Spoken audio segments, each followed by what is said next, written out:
नमस्कार. History SNMU मध्ये मी सीमा तुमचं मनपूर्वक स्वागत करते. आपण महाराष्ट्र सेट 2026 एक्झामची तयारी करतोय. सुरुवातीला आपण महाराष्ट्र सेट 2025 चे PYQ पाहतोय. पहिला प्रश्न आहे, शिल्पाधिकारमध्ये कोणत्या राजाचा उल्लेख केला आहे? आता शिल्पाधिकारम कोणी लिहिलंय तेही लिहून ठेवा. यामध्ये चेर राजा सेन्नुगुटवन याचा उल्लेख आला आहे. चेर राजांबद्दल माहिती करून ठेवा. त्यांचं चिन्ह कोणतं होतं तेही महत्त्वपूर्ण आहे. तोही प्रश्न येऊ शकतो. पुढचा प्रश्न आहे, वाकाटक रुद्रदामनने कोणत्या गणराज्याचा पराभव केला होता? उत्तर आहे योद्धेय. आता वाकाटक रुद्रदामनने काय काय केलं होतं त्याच्या कारकिर्दीत ते महत्त्वपूर्ण आहे. ते सर्व लिहून ठेवा.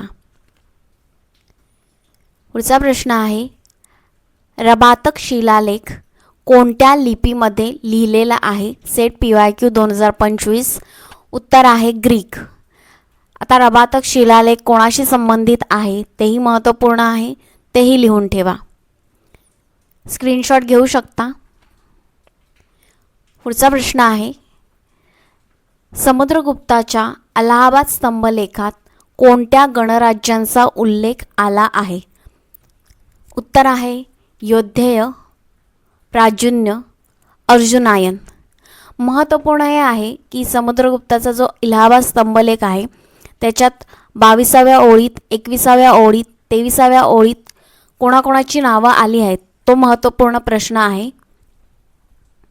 तो नीट लिहून ठेवा आणि त्याबद्दलची सर्व नीट माहिती लिहून ठेवा. समुद्रगुप्ताचा काळ लिहून ठेवा. त्याने कोणकोणत्या पद्धतीने राज्यग्रहण केली होती तेही महत्त्वपूर्ण आहे. तेही लिहून ठेवा. पुढचा प्रश्न आहे, अशोकाच्या कोणत्या शिलालेखात बौद्ध ग्रंथातील विभागांचा उल्लेख आहे?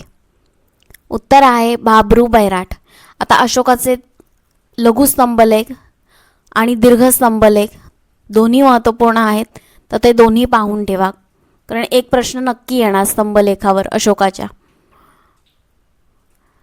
आपण दररोज 5च प्रश्न पाहणार आहोत.